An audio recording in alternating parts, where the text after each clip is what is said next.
बस एक पल के लिए अपनी आंखें बंद करो। इमेजिन करो, तुम एक बहुत बड़े जहाज के अंदर बैठे हो। चारों तरफ सिर्फ समुंदर। कोई किनारा नहीं, कोई लाइट नहीं, कोई आवाज नहीं। रात के ठीक 12 बजे हैं।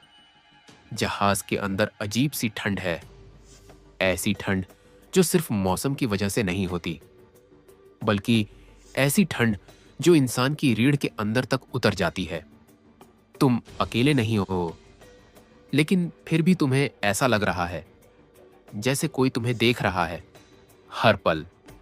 और सबसे डरावनी बात यह है कि अगर तुम इस जहाज से बाहर निकल भी जाओ तो जाओगे कहां?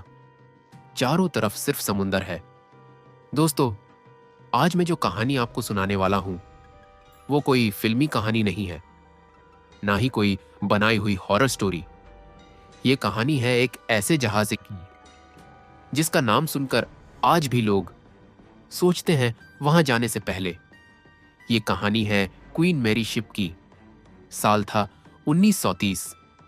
क्वीन मैरी को बनाया गया था दुनिया के सबसे लग्जरी और ताकतवर शिप के तौर पर।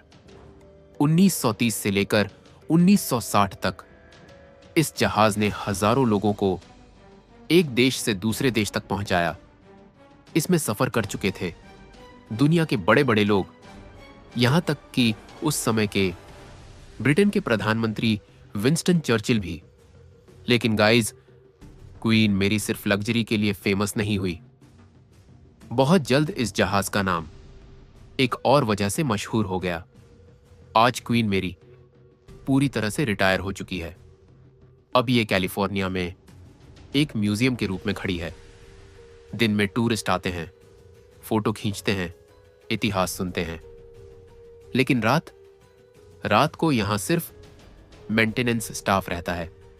और यहीं से शुरू होती है हमारी कहानी। मेंटेनेंस टीम में एक नया लड़का ज्वाइन करता है, नाम मैथ्यू। मैथ्यू को अभी अभी नौकरी मिली थी। उसे इस जहाज के इतिहास के बारे में ज्यादा कुछ नहीं पता था।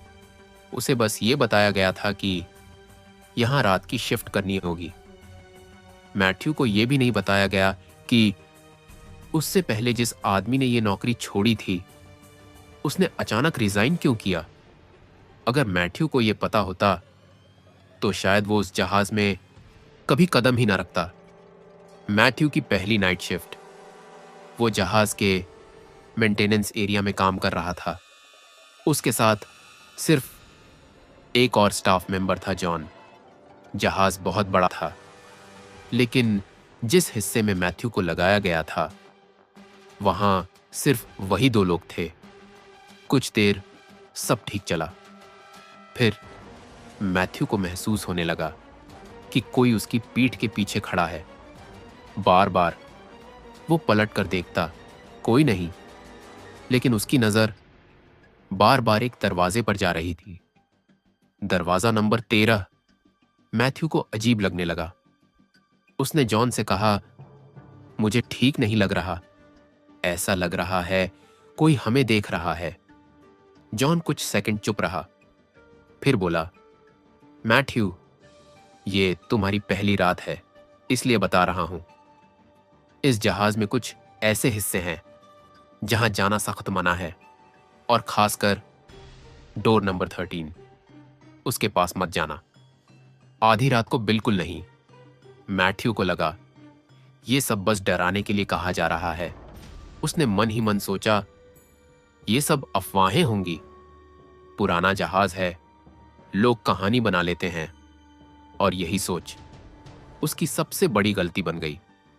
कुछ देर बाद मैथ्यू अकेले ही थोड़ा जहाज एक्सप्लोर करने निकल पड़ा। वो ज्यादा दूर नहीं गया, लेकिन जब वापस मुड़ना चाहा, उसे रास्ता याद ही नहीं रहा। हर कॉरिडोर एक सा लग रहा था, हर दरवाजा वही, हर आवाज गूंज बनकर लौट रही थी। उसने जॉन को आवाज दी, कोई जवाब नहीं।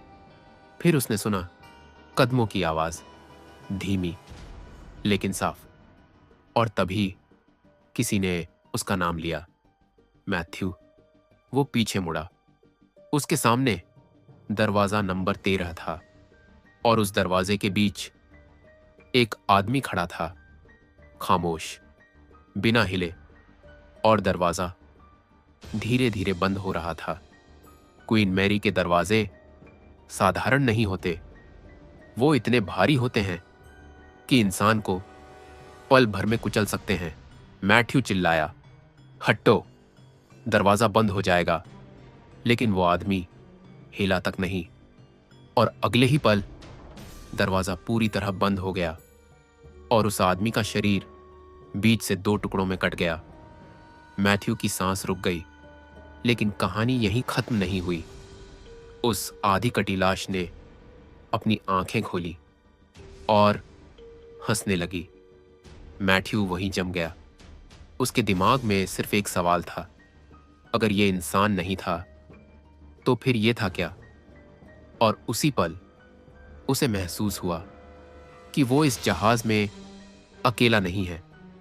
मैथ्यू दरवाजा नंबर 13 के सामने कुछ सेकंड तक बिल्कुल हिला नहीं।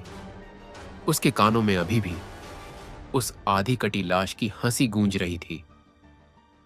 वो हंसी किसी दर्द की नहीं थी, बल्कि जैसे कोई कह रहा हो, तू अभी बचा है, लेकिन हमेशा नहीं।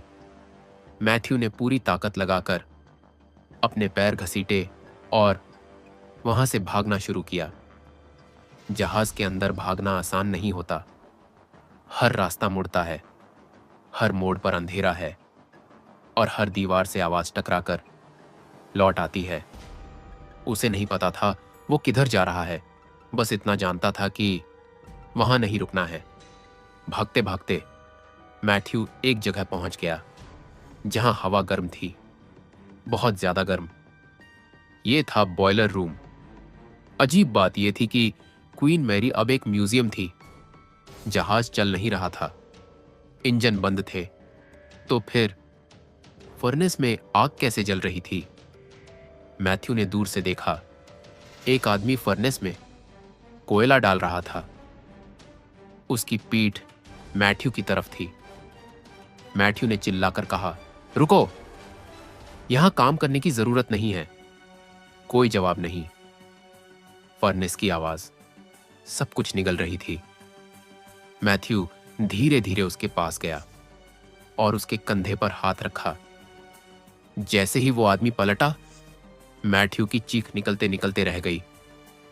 उस आदमी का चेहरा पूरी तरह जला हुआ था, गाल पिघले हुए, होंठ गायब, आंखें खाली। ऐसा लग रहा था जैसे वो आदमी आग में मरते वक्त का आखिरी पल आज भी जी रहा हो। मैथ्यू ने घबराकर उसे धक्का दिया। वो आदमी सीधे फर्नेस के अंदर गिर गया और एक पल में गायब हो गया। ना चीख, ना आवाज, बस आग। मैथ्यू अब समझ चुका था, ये जो वो देख रहा है, ये कोई भूत या खेल नहीं है। ये आत्माएं हैं जो उसी हालत में भटक रही हैं जिस हालत में मरी थीं, कुचले हुए, जले हुए, अधूरे। और जहाज उनकी कब्र बन चुका है। घबराया हुआ मैथ्यू ऊपर की ओर भागा। ताजी हवा चाहिए थी। वो बाहर डेक पर पहुंचा। चारों तरफ सिर्फ काला समुंदर और कोहरा, और वहीं पास में था फर्स्ट क्लास स्विमिंग पूल। वहां एक औरत बैठी थी, स्विमिंग कॉस्ट्यूम में। मैथ्यू को पहली बार राहत महसूस हुई। कम से कम कोई जिंदा इंसान तो है। औरत ने उसकी ओर देखा और बोली, आप मेंटेनेंस से हैं? मैथ्यू ने हां में सिर हिलाया। वो बोली, पूल में वायर गिर गया है, जब तक वो नहीं निकलेगा मैं पानी में नहीं जाऊंगी। मैथ्यू झिझका। उसका दिमाग अभी भी बॉयलर रूम में अटका हुआ था।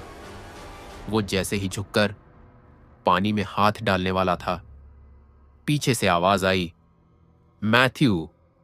उसके दूसरे स्टाफ मेंबर्स उसे बुला रहे थे। वो रुक गया। औरत अचानक घबराकर बोली, उनकी बात मत मानना। वो कहेंगे मैं मरी हुई हूं, लेकिन मैं जिंदा हूं। मैथ्यू ने पलटकर अपने साथियों की तरफ देखा, फिर वापस पूल की ओर। वहां कोई औरत नहीं थी, सिर्फ गीले पैरों के निशान जो पानी के अंदर खुद ही चले गए थे।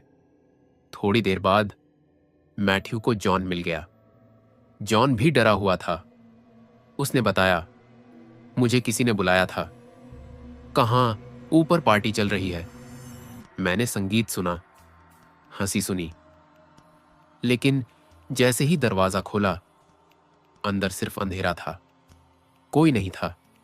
दोनों समझ चुके थे, जहाज यादों को दोहरा रहा है। क्वीन मैरी वर्ल्ड वॉर 2 के दौरान एक वॉरशिप बन चुकी थी। नाम पड़ा ग्रे गोस्ट। 15,000 से ज्यादा सैनिक एक साथ इसमें सफर करते थे। मरे हुए सैनिकों की लाशें इसी जहाज से लाई जाती थीं। छोटी जहाजों को कुचला गया, लोग जिंदा जल गए, कुचले गए। हर मौत इस जहाज में बस गई। डोर 13 पर आज भी चीखें सुनी जाती हैं। रूम बी 340 में रात को कंबल खींचे जाते हैं। स्विमिंग पूल में बच्ची की हंसी, बॉयलर रूम में सीटी की आवाज। पैरानॉर्मल इन्वेस्टिगेटर्स ने वॉइसेस रिकॉर्ड की हैं, स्टेप्स रिकॉर्ड हुई हैं। स्टाफ आज भी कहते हैं, सुबह 5:30 एक आदमी दिखाई देता है, फिर गायब हो जाता है। दोस्तों, अगर कोई चीज आज भी चल रही है, अगर कोई आज भी दिखाई देता है, तो वो इंसान नहीं हो सकता। और अगर ये सब सिर्फ कहानी होती, तो इतने लोग आज भी क्यों डरते? शायद क्वीन मैरी आज भी चल रही है, बस अब वो पानी पर नहीं, यादों पर चलती है। और हो सकता है अभी भी कोई तुम्हारे पीछे खड़ा हो, देख रहा हो खामोशी से। हम फिर मिलेंगे एक और रहस्यमयी कहानी के साथ। आपको ये वीडियो पसंद आया हो तो लाइक और सब्सक्राइब करना मत भूलिए।